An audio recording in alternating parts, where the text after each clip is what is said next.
La paix de Christ avec vous. Donc le chapitre 19 de Genèse que nous venons de lire, lisez-le jusqu'à la fin.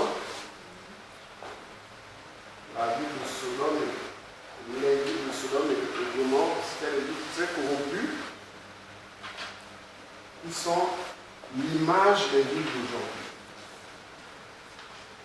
Et les mœurs qui ont démarré à cette époque dans ces villes-là sont pratiquées à grande échelle au jour d'aujourd'hui. Et la femme de Lot, en marchant, le corps était derrière, en train de regretter ce qu'elle était en train d'abandonner. Elle était en train de se détruire.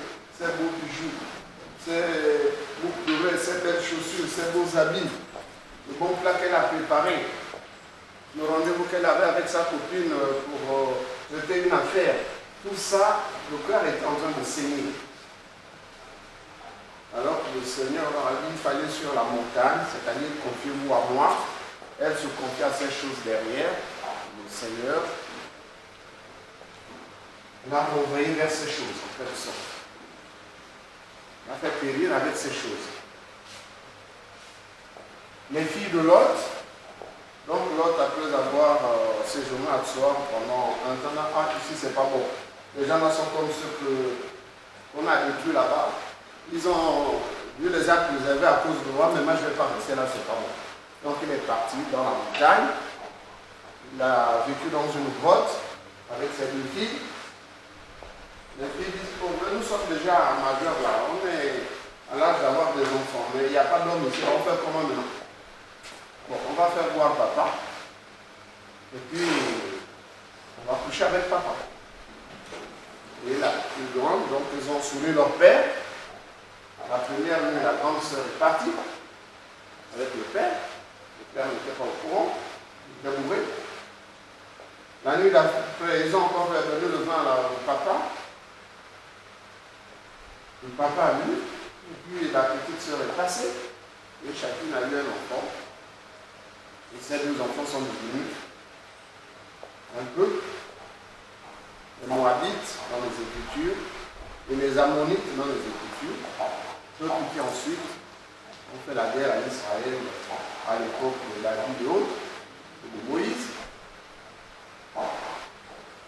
Donc, les filles avaient déjà l'éducation de Sodome et Gomorrhe. C'était avec elles. S'ils avaient la foi d'Abraham, la foi de l'autre vers l'autre, ils auraient dit, bon, Seigneur, tu sais que nous sommes des femmes et que nous avons besoin que les hommes viennent vers nous. Qui sait? Peut-être Isaac aurait épousé l'une d'elles, ou les deux, sait-on jamais.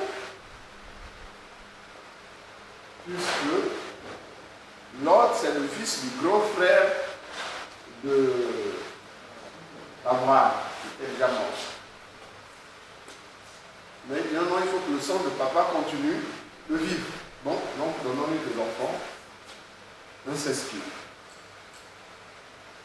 Donc lisez cela, mais c'est des choses qui nous enseignent nous. De même, le frère parlait tout à l'heure du retard. En fait, le corps de l'homme est en permanence préoccupé des choses de tous les jours. Donc, aller à l'église est une nécessité, mais il y a des choses d'abord urgentes qu'il faut d'abord régler. Il n'y a rien de plus urgent que le salut de soi-même. Donc, cette pensée-là, c'est par là que le diable passe pour programmer votre vie.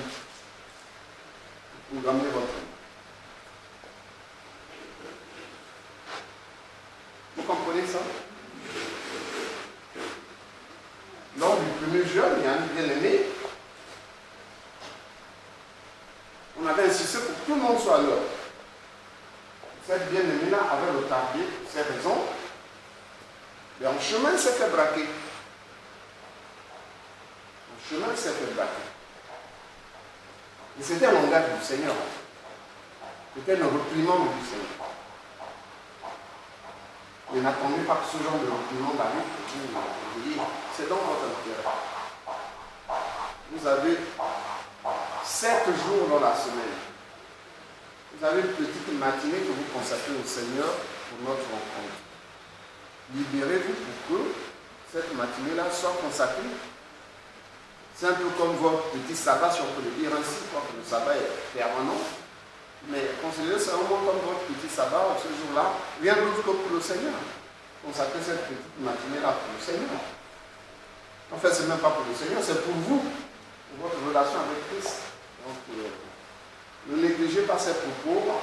Le Seigneur nous parle tantôt d'une manière, tantôt d'une autre. Il emploie un langage énigmatique et par manque d'attention, la parole de Dieu passe à côté de nous. Si le Seigneur vous interprète de la sorte, il sait pourquoi.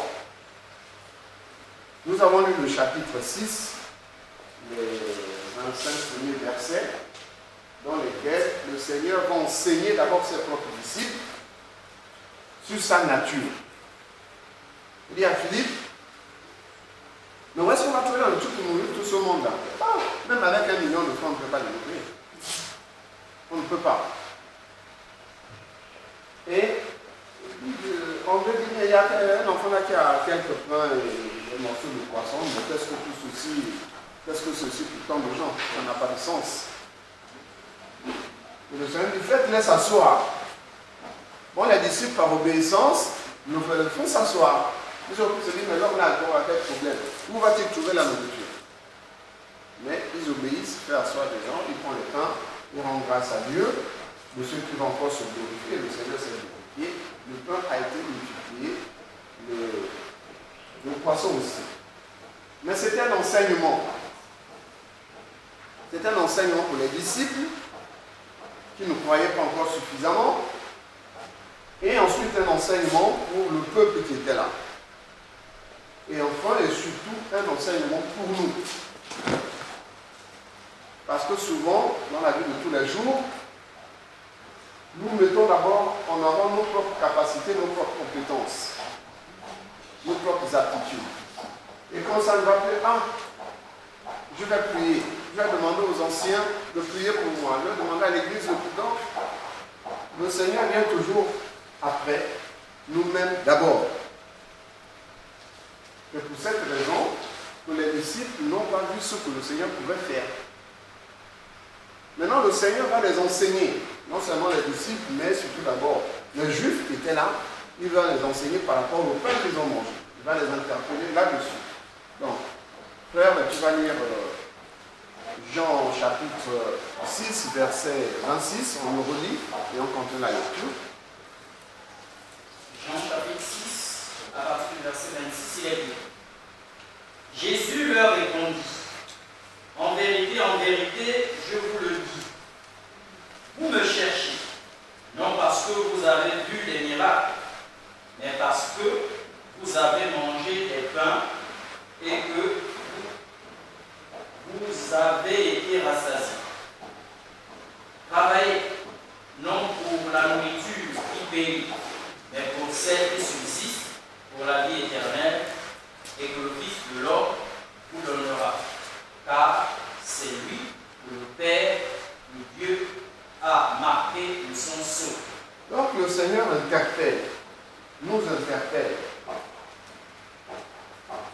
Dans votre relation avec Dieu, ne voyez pas que le travail, ne voyez pas que la pauvreté, ne voyez pas que la maladie, ne voyez pas que la nourriture.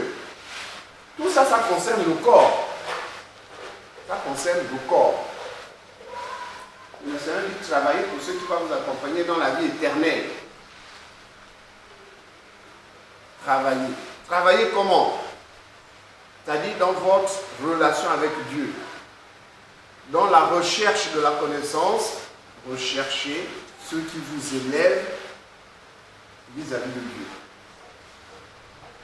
Mais la plupart des prières, c'est demander par rapport à ce qui concerne nos corps, nos besoins. Oui, le Seigneur ne dit pas de ne pas prier pour ça. Mais ce n'est pas le plus important. Et la nourriture et le corps périront, ne seront pas dans la vie éternelle. Continue la lecture. Verset 28. Il lui dit, que devons-nous faire pour faire les œuvres de Dieu? Jésus leur répond, l'œuvre de Dieu, c'est que vous croyez en celui qu'il a envoyé. Quel cela, fais-tu donc? On va d'abord s'arrêter.